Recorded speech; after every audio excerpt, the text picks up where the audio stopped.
पादरी को इस शराब के बारे में पता था, इसलिए वह शाम को अकेले ही उन लाशों को एक एक करके बाहर निकालने लगता है और वह मंत्र पढ़कर शुद्धिकरण करने की कोशिश करता है। जब वह तीसरी लाश को पानी से बाहर निकाल रहा होता है तो लाश का वजन इतना होता है कि वह खुद पानी में गिर जाता है। जैसे ही वह पानी से बाहर आता है तो तीसरी औरत शैतान के रूप में जिंदा हो जाती है। वह उसकी किताब को जला देती है और पादरी को उसी पुल से फांसी पर लटका देती है। यहीं पर यहीं पर कहानी 100 साल आगे बढ़ती है और अब में दिखाया जाता है कि ईसाई धर्म दुनिया में तेजी से फैल रहा है और इसके साथ ही बड़ी बड़ी लड़ाइयां हो रही हैं। इन्हीं लड़ाइयों में 2 ईसाई योद्धा भी शामिल थे और ये दोनों दोस्त थे। एक का नाम था बेहमान और दूसरे का नाम था फेल्सन। ये दोनों बहुत ही ताकतवर योद्धा थे और कई सालों तक धर्म के नाम पर युद्ध करते रहे। इन्होंने कई लड़ाइयां लड़ी थी लेकिन आज तक हार नहीं मानी थी। मारना की जंग के दौरान ये लोग एक शहर पर हमला करते हैं और उसे अपने कब्जे में ले लेते हैं।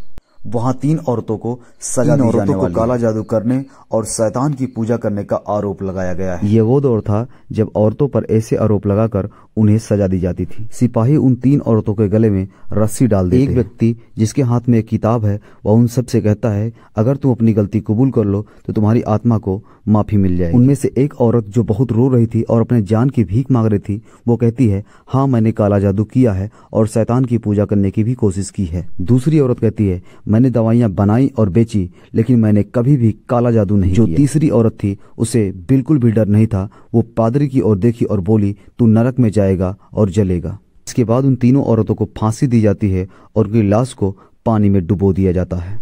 सभी लोग जाने लगते हैं। तब पादरी सिपाहियों से कहा, हम इन्हें ऐसे नहीं छोड़ सकते हैं, हमें इन लाशों को बाहर निकालना होगा ताकि मैं अपनी सालों पुरानी किताब से मंत्र पढ़ सकूं। तभी सिपाही कहते हैं, अब ये दोबारा जिंदा नहीं होगी और वहां से चले जाते हैं। लड़ाई वहीं रोक देता है और बेहमान कहता है कि मैंने ईश्वर से लड़ने की शपथ ली थी, बच्चों और औरतों का कत्ल करने की नहीं।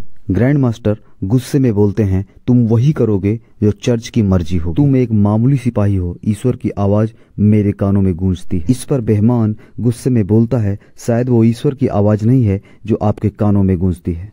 बेहमान और फेल्सन चर्च को छोड़ने का फैसला कर लेते हैं। ग्रैंड मास्टर उन्हें धमकी देता है और बोलता है, तुम दोनों यहाँ से ऐसे नहीं जा सकते, तुम्हें अपना वादा पूरा करना होगा। लेकिन कोई भी उन्हें रोक नहीं पाता। दोनों वह जगह छोड़ देते हैं और बागी बन जाते हैं क्योंकि उन्होंने चर्च के नियम को तोड़ दिया था। आगे बढ़ते हुए उन्हें एक बड़ा शहर नजर आता है। फेल्सन कहता है, शायद हमें यहाँ पकड़ा जा सकता है, हमें शहर में नहीं जाना चाहिए। लेकिन बेहमान कहता है, हमें खाने के सामान और अच्छे घोड़े की जरूरत है जिससे हम लंबा सफर तय कर सके। लेकिन मजबूरी में वे दोनों उस शहर में जाने का फैसला करते हैं। शहर में पहुंचते ही बेहमान और फेल्सन अजीब हालात देखते हैं। लोगों का हाल बहुत बुरा था। लोग रो रहे थे, चिल्ला रहे थे, गलियों में लाशें पड़ी थी और लोग अपने गुनाहों की माफी मांग रहे। कुछ लोग तो खुद को मार रहे थे। फेल्सन कहता है, आखिर ये क्या पागलपन है। तभी पास खड़ा आदमी उसकी बात सुन लेता है और कहता है, ये महामारी है, इसका कोई इलाज नहीं। ये बीमारी पिछले 3 साल से यहाँ फैली हुई है जिसकी वजह से हर 4 आदमी में से 1 आदमी मर रहा है। उस आदमी का नाम इकबाल था। वो पूछता है, तुम लोग कौन हो। तभी बेहमान जवाब देता है कि हम लोग मुसाफिर हैं, बस इसके आगे हमें कुछ नहीं पता। जब ये लोग घोड़े खरीदने की कोशिश करते हैं तभी वहाँ एक आदमी बेहमान की तलवार देख लेता है। ये तलवार नाइट्स की होती थी। जैसे ही ये बात फैलती है, शहर के सिपाहियों को खबर मिल जाती है कि ये दोनों नाइट्स हैं और जंग के मैदान से भागे हुए। सिपाही उन्हें पकड़ने आते हैं। बेहमान और फेल्सन दोनों उनसे लड़ते हैं लेकिन आखिरकार वो हार मान लेते हैं। एक दिन जब ये समुद्र के किनारे से गुजर रहे थे तो कुछ मवेशी बिना चरवाहे के भटक रहे थे। आगे चलकर इन्हें एक घर नजर आता है। जब वे लोग उस घर में घुसते हैं तो घर खाली मिलता है। घर की तलाशी लेने पर उन्हें उस घर के मालिक का पता चलता है। वहाँ एक औरत बुरी हालत में पड़ी होती है और उसका पति बिस्तर पर मरा हुआ मिलता है। दोनों एक खतरनाक बीमारी के कारण अपनी जान गंवा चुके थे। उनका पूरा शरीर बीमारी के कारण बिगड़ चुका था।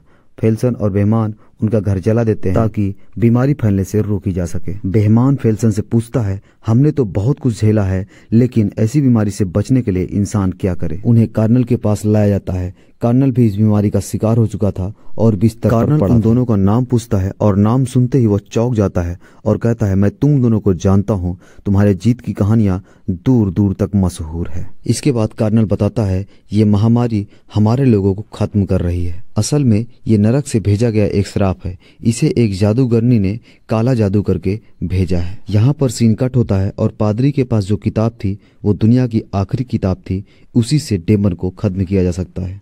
कुछ देर बाद जितने भी सन्यासी वहां मरे पड़े थे वे सब गायब हो जाते हैं और शैतानी शक्तियां उन्हें कब्जा कर लेती हैं। अब वे लोग शैतान के गुलाम बनकर उन पर हमला करते हैं। पादरी किताब पढ़ रहा होता है, लेकिन तभी शैतान उसे मार डालता है।